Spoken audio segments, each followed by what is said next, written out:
ಮಂಡ್ಯ ಜಿಲ್ಲಾ ರೈತರ ಹೋರಾಟಕ್ಕೆ ಮಣಿದಿದೆ ಸರ್ಕಾರ.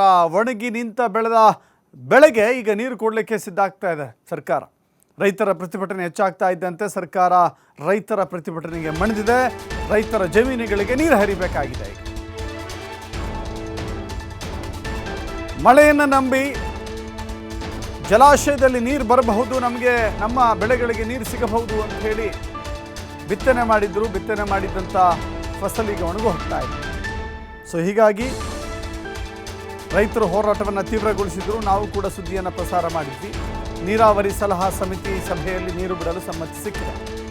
ಮತ್ತು ಬೆಂಗಳೂರಿನಲ್ಲಿ ನಡೆದಿರುವಂಥ ನೀರಾವರಿ ಸಲಹಾ ಸಮಿತಿಯ ಸಭೆ ಅಷ್ಟೇ ನೀರಿಗಾಗಿ ಮಾಜಿ ಶಾಸಕ ರವೀಂದ್ರ ಶ್ರೀಕಂಠಯ್ಯ ಗರಂ ಆಗಿದ್ದರು.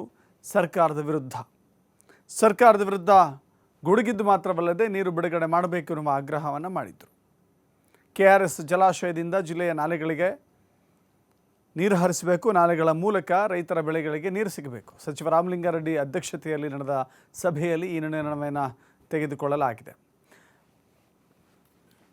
ಮತ್ತಷ್ಟು ಮಾಹಿತಿ ನಮ್ಮ ಪ್ರತಿನಿಧಿ ಶಶಿ ನೀಡ್ತಾರೆ. ಶಶಿಕುಮಾರ್, ಗಮನಿಸ್ತಾ ಇದ್ದೀವಿ, ಮುಖ್ಯಮಂತ್ರಿಗಳೇ ಹೇಳಿದರು ಯಾವ ಕಾರಣಕ್ಕೂ ಕೂಡ ಬಿತ್ತನೆ ಮಾಡಬೇಡಿ, ನಾವು ಕಾಲುವೆಗಳಿಗೆ ನೀರು ಹರಿಸೋದಿಲ್ಲ ಅಂತ. ಅದೃಷ್ಟವಶಾತ್ ಜುಲೈ ಆರಂಭದಿಂದಲೂ ಕೂಡ ಕೊಂಚ ಮಳೆ ಸುಧಾರಣೆ ಕಾಣ್ತು. ಈಗ ಮಳೆ ಯಥೇಚ್ಛವಾಗಿ ಬೀಳ್ತಾ ಇದೆ. ಈಗಲೂ ಕೂಡ ರೈತರ ಬೆಳೆಗಳಿಗೆ ನೀರು ಕೊಟ್ಟಿಲ್ಲ ಅಂದರೆ ಹೇಗೆ ಅನ್ನುವ ಪ್ರಶ್ನೆ ಇತ್ತು. ಕೊನೆಗೂ ಕೂಡ ನೀರು ಸಿಗ್ತಾ ಇದೆ. ಏನಾದರೂ ಕಂಡೀಷನ್ಸ್ ಇದೆಯಾ ಇದರಲ್ಲಿ, ಇಷ್ಟು ದಿನ ಇಷ್ಟೇ ನೀರು ಬಿಡ್ತೀವಿ ಅಂತ? ದಸತ್ ಏನು ಕಳೆದ ಒಂದು ವಾರ ಮತ್ತು 15 ದಿನಗಳಿಂದ ಕೂಡ ಮಂಡ್ಯ ಜಿಲ್ಲೆ, ಅದರಲ್ಲೂ ಕೂಡ ಕಾವೇರಿ ಕೊಳ್ಳದ ರೈತರಲ್ಲಿ ಒಂದು ರೀತಿ ಆತಂಕ ಎದುರಾಗಿತ್ತು. ಯಾಕಂತ ಹೇಳಿದ್ರೆ ದಿನೇ ಮುಂಗಾರು ಜೂನ್ ತಿಂಗಳಲ್ಲೇ ಆರಂಭ ಆಗ್ಬೇಕಾದ್ರೂ ಕೂಡ ಜುಲೈ 2ನೇ ವಾರಕ್ಕೆ ಬಂದ್ರು ಕೂಡ ಇದುವರೆಗೂ ಕೂಡ ನಮ್ಗೆ ಮಳೆಯ ವಾತಾವರಣ ಬರ್ತಾ ಇಲ್ಲ.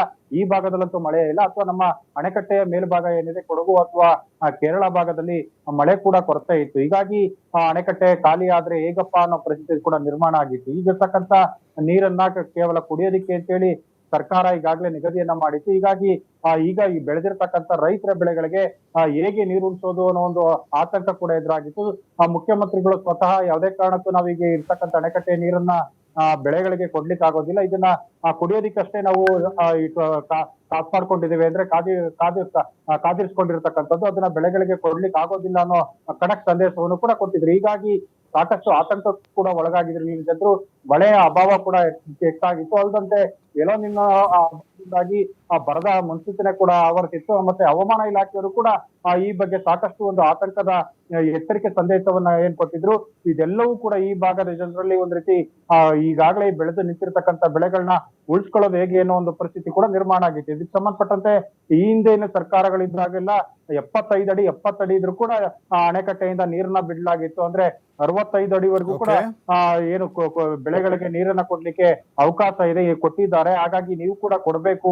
80 ಅಡಿ ಇದ್ರೂ ಕೂಡ ಯಾಕೆ ನೀವು ಬೆಳೆಗಳಿಗೆ ನೀರನ್ನು ಕೊಡ್ತಿಲ್ಲ? ಬೆಳೆ ಬೆಳೆದಿರ್ತಕ್ಕಂಥ ರೈತರು ಆತಂಕಕ್ಕೊಳಗಾಗ್ತಾರೆ, ಸೂಸೈಡ್ ಮಾಡ್ಕೊಳ್ಳುವಂತ ಪರಿಸ್ಥಿತಿ ನಿರ್ಮಾಣ ಆಗತ್ತೆ ಅನ್ನೋ ಹೋರಾಟಗಳು ಕೂಡ ಹೆಚ್ಚಿದ್ದು. ಹೀಗಾಗಿ ಇವತ್ತು ನಡೆದಂತ ನೀರಾವರಿ ಸಲಹಾ ಸಮಿತಿ ಸಭೆಯಲ್ಲಿ ಮುಂದಿನ 2-3 ದಿನಗಳಲ್ಲೇ ಕುಡಿಯೋ ಜೊತೆಗೆ ಬೆಳೆಗಳಿಗೂ ಕೂಡ ನೀರನ್ನು ಹರಿಸುತ್ತೀವಿ ಅನ್ನೋ ಒಂದು ದೃಢವಾದ ನಿರ್ಧಾರವನ್ನ ತೆಗೆದುಕೊಂಡಿರ್ತಕ್ಕಂಥದ್ದು ಕೊಂಚ ರೈತರಲ್ಲಿ ಒಂದು ಸಂತಸವನ್ನ ತಂದಿಟ್ಟಿರ್ತಕ್ಕಂಥದ್ದು. ಹೀಗಾಗಿ ಯಾವಾಗ ನೀರನ್ನ ಬಿಡ್ತಾರೆ ಅನ್ನೋ ದಿನಾಂಕವನ್ನ ಈಗ ಬೆಂಗಳೂರಿನಲ್ಲಿ ನಡೆದಂತ ನೀರಾವರಿ ಸಲಹಾ ಸಮಿತಿ ಸಭೆಯಲ್ಲಿ ಕೆಲವೇ ಹೊತ್ತಿನಲ್ಲಿ ಅದು ಘೋಷಣೆ ಆಗುವಂತ ಸಾಧ್ಯತೆ ಕೂಡ ಇರ್ತಕ್ಕಂಥದ್ದು.